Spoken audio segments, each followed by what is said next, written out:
Hello दोस्तों, स्वागत है आपका अपने ही यूट्यूब चैनल किस्से कहानियों की ऑडियो लाइब्रेरी पर। अभी हम सुन रहे हैं मुंशी प्रेमचंद्र द्वारा रचित उपन्यास कायाकल्प का भाग 5। तो चलिए सुनते हैं आज का भाग। चक्रधर की कीर्ति उनसे पहले ही बनारस पहुंच चुकी थी। उनके मित्र और अन्य लोग उनसे मिलने के लिए उत्सुक हो रहे थे। बार बार आते थे और पूछकर लौट जाते थे। जब वह 5वें दिन घर पहुंचे तो लोग मिलने और बधाई देने आ पहुंचे। नगर का सभ्य समाज मुक्त कंठ से उनकी तारीफ कर रहा था। यद्यपि चक्रधर गंभीर आदमी थे, पर अपनी कीर्ति की प्रशंसा से उन्हें सच्चा आनंद मिल रहा था। मुसलमानों की संख्या के विषय में किसी को भ्रम होता तो वह तुरंत उसे ठीक कर देते थे। 1000? अजी पूरे 5000 आदमी थे और सभी की त्योरियां चढ़ी हुई। मालूम होता था मुझे खड़ा खड़ा निगल जाएंगे। जान पर खेल गया और क्या कहूँ। कुछ लोग ऐसे भी थे जिन्हें चक्रधर की वह अनुनय विनय अपमानजनक जान पड़ती थी। उनका ख्याल था कि इससे तो मुसलमान और भी शेर हो गए होंगे। इन लोगों से चक्रधर को घंटों बहस करनी पड़ी, पर वे कायल न हुए।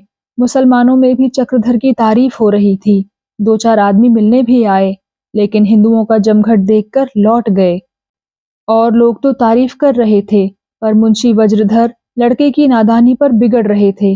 तुम्ही को क्यों यह भूत सवार हो जाता है? क्या तुम्हारी ही जान सस्ती है? तुम्ही को अपनी जान भारी पड़ी है?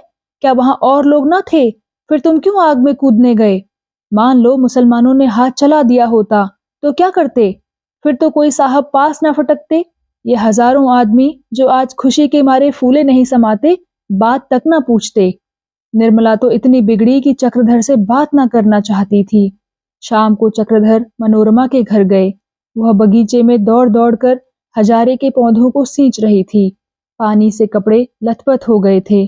उन्हें देखते ही हजारा फेंक कर दौड़ी और पास आकर बोली, आप कब आए बाबूजी?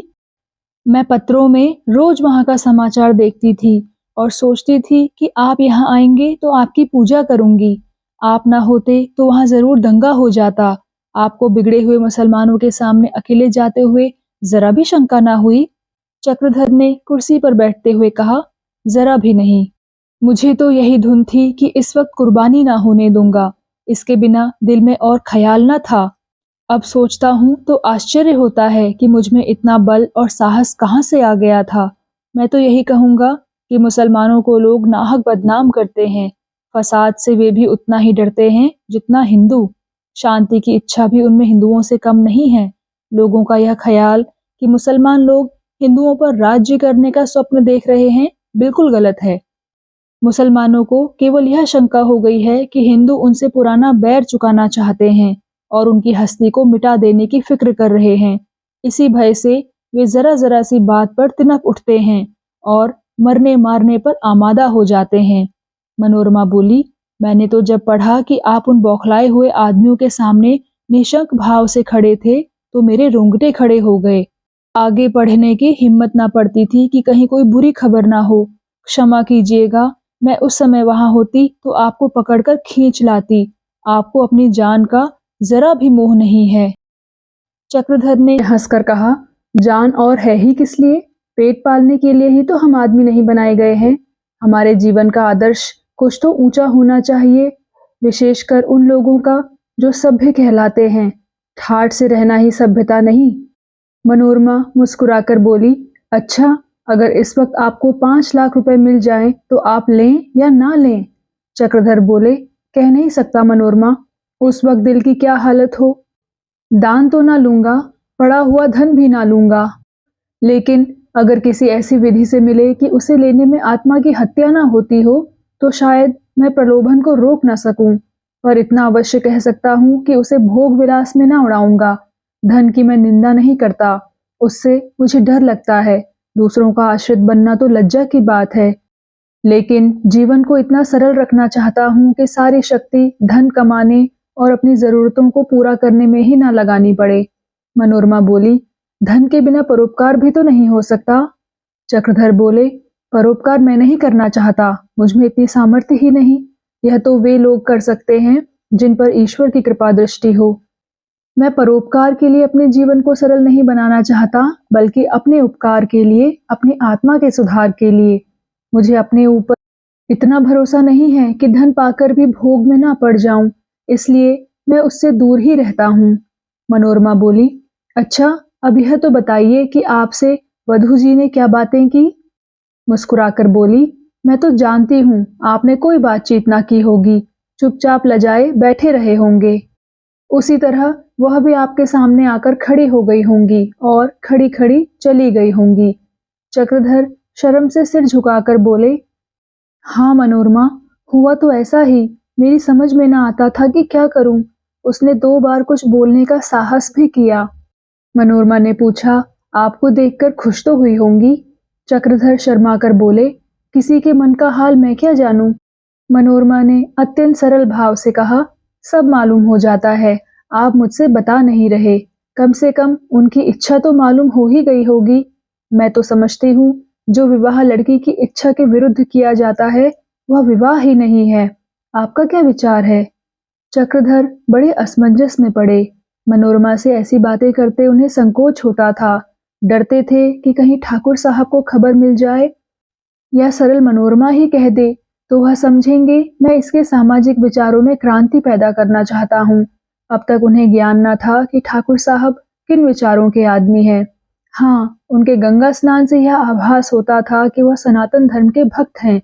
सिर झुकाकर बोले, मनोरमा, हमारे यहाँ विवाह का आधार प्रेम और इच्छा पर नहीं, धर्म और कर्तव्य पर रखा गया है।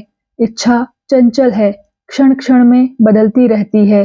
कर्तव्य स्थायी है, उसमें कभी परिवर्तन नहीं होता।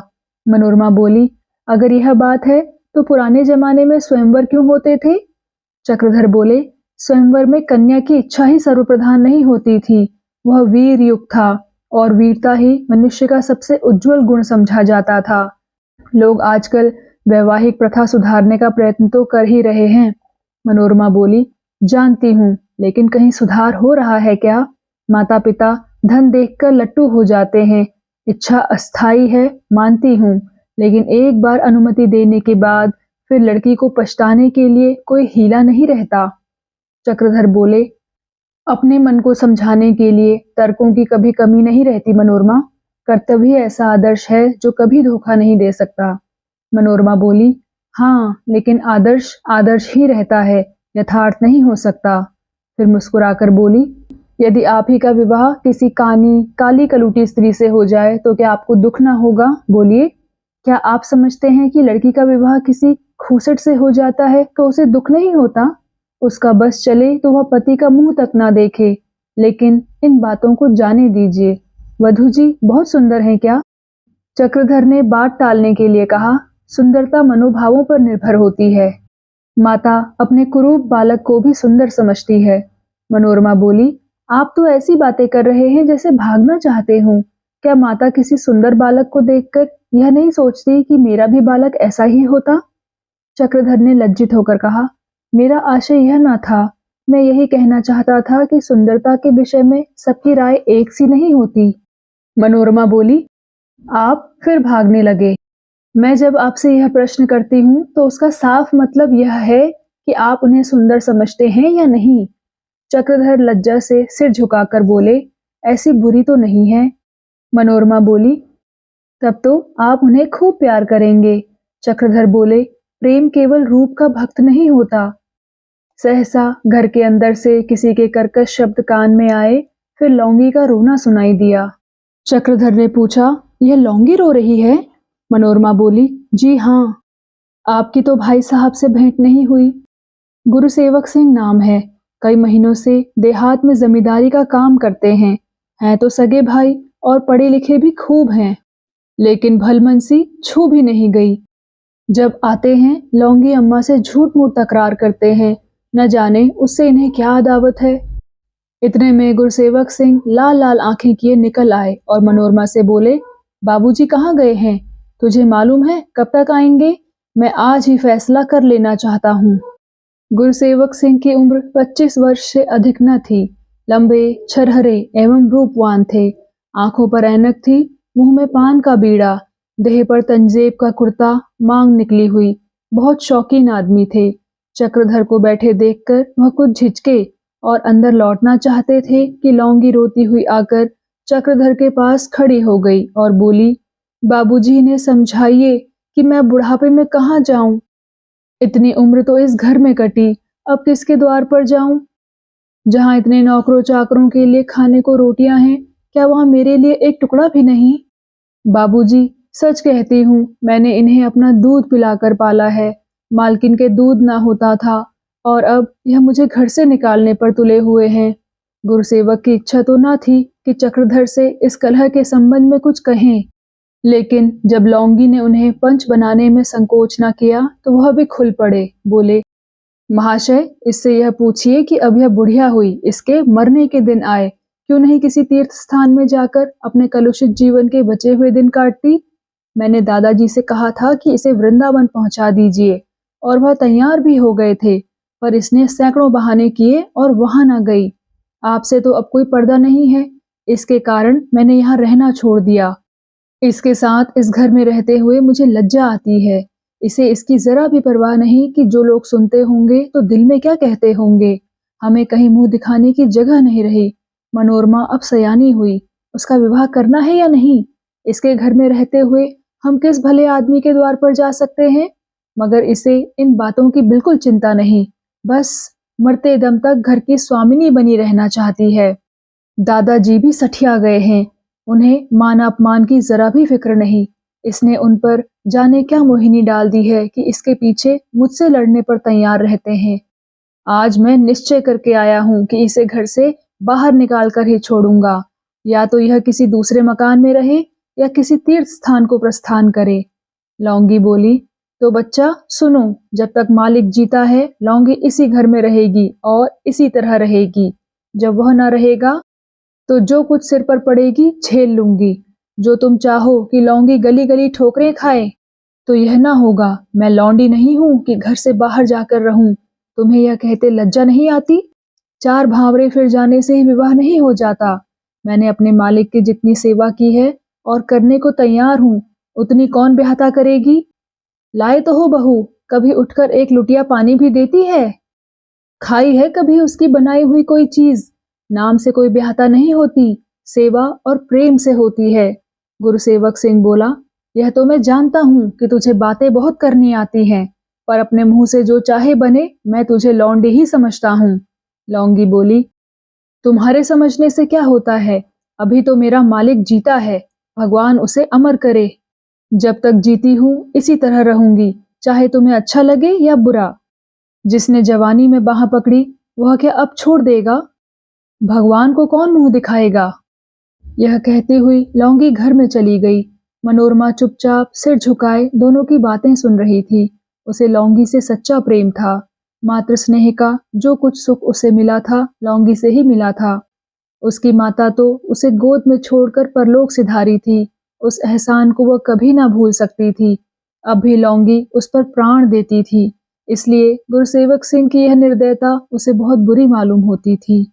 लौंगी के जाते ही गुरुसेवक सिंह बड़े शांत भाव से एक कुर्सी पर बैठ गए और चक्रधर से बोले, महाशय, आपसे मिलने की इच्छा हो रही थी और इस समय मेरे यहाँ आने का एक कारण यह भी था।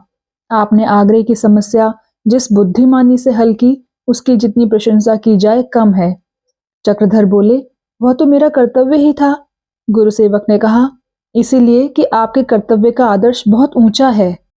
100 में से 99 आदमी तो ऐसे अवसर पर लड़ जाना ही अपना कर्तव्य समझते हैं। मुश्किल से एक आदमी ऐसा निकलता है जो धैर्य से काम ले। शांति के लिए आत्मसमर्पण करने वाला तो 1,00,000 2 लाख में एक ही होता है।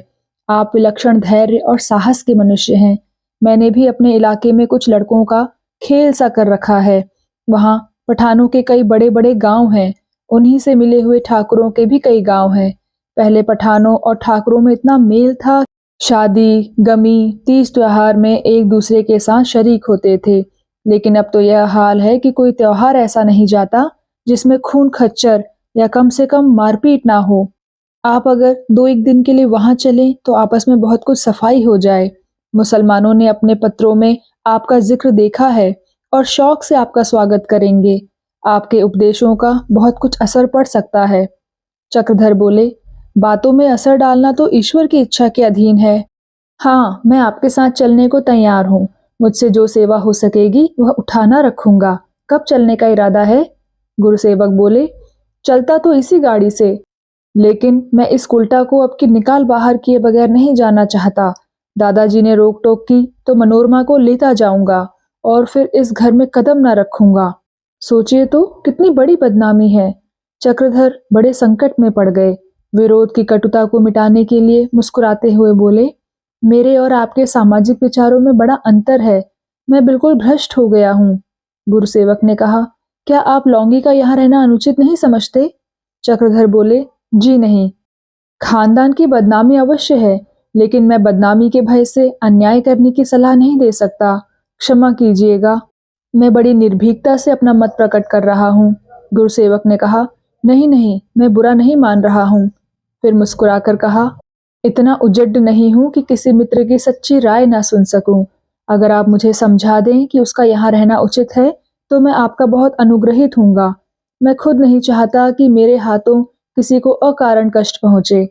चक्रधर बोले, जब किसी पुरुष का एक स्त्री के साथ पति पत्नी का संबंध हो जाए तो पुरुष का धर्म है कि जब तक स्त्री की ओर से कोई विरुद्ध आचरण न देखे उस संबंध को निभाए। गुरुसेवक ने कहा, चाहे स्त्री किसी भी नीच जाति की हो? चक्रधर बोले, हाँ, चाहे किसी भी जाति की हो। मनोरमा यह जवाब सुनकर गर्व से फूल उठी। वह आवेश में उठ खड़ी हुई और पुलकित होकर खिड़की के बाहर झांकने लगी। गुरुसेवक सिंह वहां न होते तो वह जरूर कह उठती, आप मेरे मुंह से बात ले गए। एकाएक फिटन की आवाज आई और ठाकुर साहब उतरकर अंदर गए। गुरुसेवक सिंह भी उनके पीछे पीछे चले। वह डर रहे थे कि लौंगी अवसर पाकर कहीं उनके कान न भर दे। जब वह चले गए तो मनोरमा बोली, आपने मेरे मन की बात कही। बहुत सी बातों में मेरे विचार आपके विचारों से मिलते हैं। चक्रधर बोले, उन्हें बुरा तो जरूर लगा होगा। मनोरमा बोली, वह फिर आपसे बहस करने आते होंगे। आज अगर मौका ना मिलेगा तो कल करेंगे। अब कि वह शास्त्रों के प्रमाण पेश करेंगे, देख लीजिएगा। चक्रधर बोले, खैर यह तो बताओ कि तुमने इन 4-5 दिनों में क्या काम किया? मनोरमा बोली, मैंने तो किताब तक नहीं खोली, बस समाचार पढ़ती रही और वही बातें सोचती थी। आप नहीं रहते तो मेरा किसी काम में जी नहीं लगता। आप अब कभी बाहर न जाइएगा। चक्रधर ने मनोरमा की ओर देखा। उसकी आंखें सजल हो गई थी। सोचने लगे, बालिका का हृदय कितना सरल, कितना उदार, कितना कोमल और कितना भावमय है। तो दोस्तों, कैसा लगा आपको आज का भाग? कृपया कमेंट सेक्शन में आकर ज़रूर बताइएगा। और अगर आपने अभी तक इस चैनल को सब्सक्राइब नहीं किया है तो कृपया सब्सक्राइब भी ज़रूर कर लीजिएगा। मैं मिलती हूँ आपसे इसी कहानी के अगले भाग के साथ। तब तक के लिए धन्यवाद।